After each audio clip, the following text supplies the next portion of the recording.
Hi friends, అందరు బాగున్నారండి.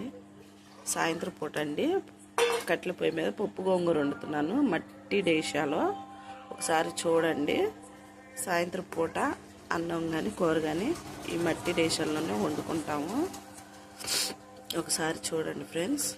ఎందుకంటే జొన్న రొట్టెలకు పప్పు గోంగూర అని చేసాము. ఈరోజు దించేసి పప్పు రుబ్బి తాలింపు పెట్టుకోవటమే లేటు. జొన్న రొట్టెలు చేయాలి. ఒకసారి చూడండి ఫ్రెండ్స్. మీకు నచ్చితే లైక్ చేయండి, షేర్ చేయండి. థ్యాంక్ యూ అండి. పప్పు మెదుపుతున్నాను, ఒకసారి చూడండి. కొంచెం ఉప్పు కళ్ళు వేసుకొని మెత్తగా మెదుపుకోవాలి. మెదుపుకున్న తర్వాత తాలింపు పెట్టుకోవాలి. పప్పులో కొంచెం జీలకర్ర ఎక్కువ వేసుకుంటే బాగుంటుంది ఫ్రెండ్స్. ఈ పప్పు మెదిపి అయిపోయిన తర్వాత జొన్న రొట్టెలు చేస్తాం, అది కూడా మీకు వీడియోలో పెడతాం. ఒకసారి చూడండి ఫ్రెండ్స్. ఏమండి, ఇందాక పప్పు రుబ్బాను కదా, ఇప్పుడు తాలింపు వేస్తున్నాను. ఒకసారి చూడండి. ఫస్ట్ ఎండుమిరగాయలు వేయాలి.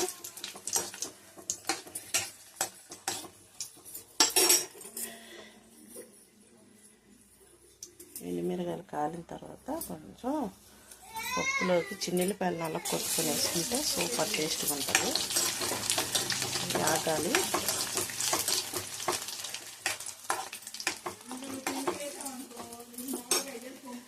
ఎండుమిరగాయలు ఏం లేదండి, పప్పులో నానిన తర్వాత నంజుకొని తింటే సూపర్గా ఉంటుందండి. అసలు బాగుంటాయి. చిన్నిల్లిపాయ ఆరోగ్యానికి చాలా మంచిది. తర్వాత తాలింపు గింజలు వేసుకోవాలండి.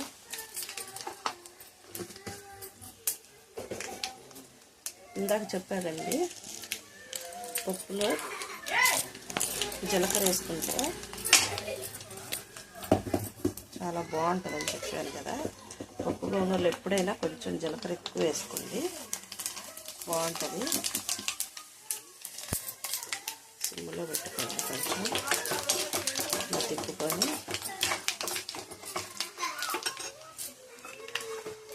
లాస్ట్ కరివేపాకు వేస్తున్నానండి.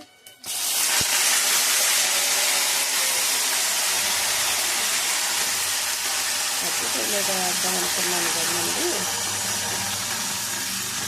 అలా ఇవి బాగా మచ్చిపట్టిద్దేమో, మళ్ళీ కోడలు తవ్వాలి కదా, అందుకని వాళ్ళకి రాదండి మట్టి దేశాలు కానీ పొగపట్టిని తవ్వాలంటే.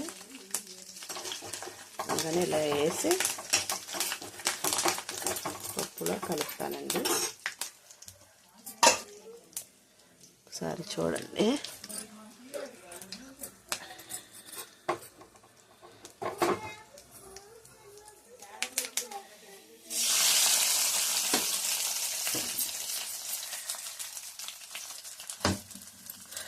పప్పులో వేసేసాను.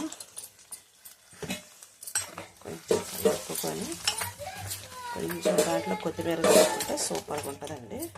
చూసారు కదండి పప్పు గోంగూర ఎంత బాగుందో డేషాలో.